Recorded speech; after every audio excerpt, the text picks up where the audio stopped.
Ariston Pro 1 Eco videós használati útmutató. Áram alá helyezzük a készüléket, minden lámpa kigyullad, aztán végigfut a diagnosztika, 80 fokig és vissza. A készülék jelenleg 60 fokra fűt, az egymás után felvillanó ledek ezt jelzik. Kikapcsoló gomb a készülék jobb szélén érintő funkcióval, ismételt érintésre bekapcsolódik. A hőmérsékletet a plusz és a mínusz gombokkal tudjuk szabályozni. Jelenleg 40 fokra volt állítva, most felállítom 80-ra.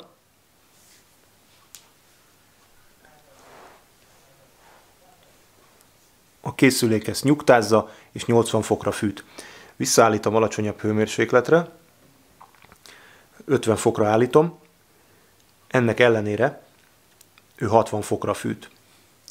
Ennek oka az, hogy ez az első bekapcsoláskor, illetve 30 naponként ismétlődő anti-legionella funkció, egy fertőtlenítő funkció. Tehát ha megérintem akár a mínusz gombot, akár a plusz gombot, akkor megmutatja, hogy igen, 50-re van állítva, de ő ezt felülbírálja, és 60-ra fűt. Tehát plusz gombbal ugyanúgy az 50-est látjuk. Ez az anti-legionella funkció, ez egy kikapcsolható funkció. Az Eco és a maximum hőmérséklet gombot kell nyomva tartanunk, és a 40-es lámpa villogása jelzi, hogy kikapcsoltuk a funkciót. Innentől kezdve nem fűt 60 fokra, hanem a beállított értéket fűti.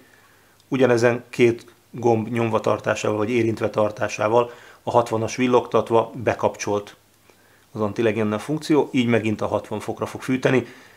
Ez egy egyszeri ciklus, ami, hogyha felfűtötte a 60 fokra a készüléket, tartja minimum egy órán keresztül, de gyakorlatban ez akár 1-2 napot is jelenthet a felhasználás módjától függően, és utána visszaáll a beállított értékre. Most ezt mi kikapcsoljuk.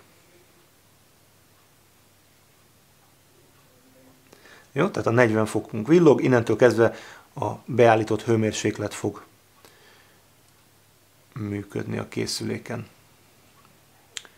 Jó, tehát kikapcsoló gombot megbeszéltük, fölötte a maximum hőmérsékletre fűtés, egy érintéssel bekapcsolva, hogy a 80 fokig fűt a készülék, akár ugyanezen gombot érintve, akár a plusz-minusz gomb bármelyiket érintve kikapcsolódik ez a funkció, és visszaáll az eredeti üzemre.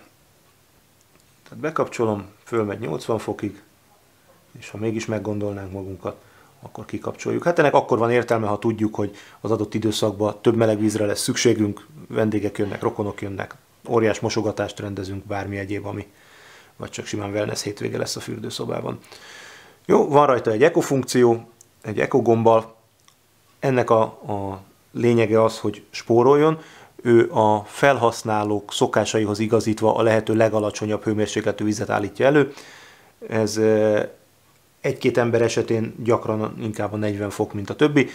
Ha nagyon állandóak a szokások, akkor szokott jól működni. Ha az Eco funkció nem jól működne és törölni szeretnénk, akkor a kikapcsoláson túl van lehetőségünk arra, hogy érintve tartjuk, és a villogás azt jelzi, hogy ő most törli a tanultakat, és előről kezdi a tanulási folyamatot. Középen egy kis emberke látszik, egy zuhanyfejjel. Ha az alatta lévő lámpa világít, akkor a készülékben lévő víz hőmérséklete elérte a 40 fokot, és zuhanyzásra alkalmas víz van a készülékben. Ha a készülék a működése során hibát érzékel, akkor minden LED egyszerre villog rajta.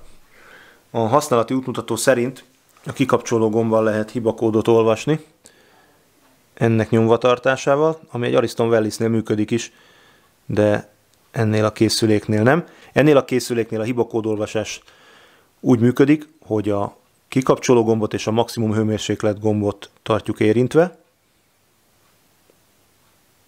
és itt most kialudt nekünk néhány lámpánk, a 60, 70, 80 világít, ami a alulról számolva a 3, 4 és az 5-ös lednek felel meg. A 3-as, 4-es, 5-ös az egy víz nélküli működést jelent, ami egy túl gyors felfűtésnek a sajátossága. Ez lehet adott esetben tényleg egy üres járati víz nélküli bekapcsolás, vagy pedig rengeteg vízkő okozta túlmelegedés.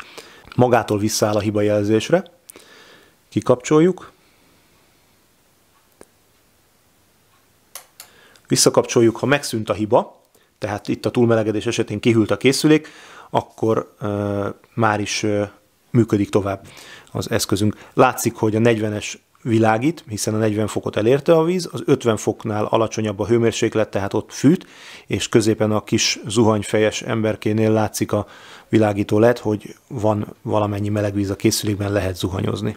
Röviden ennyi a használata a készüléknek.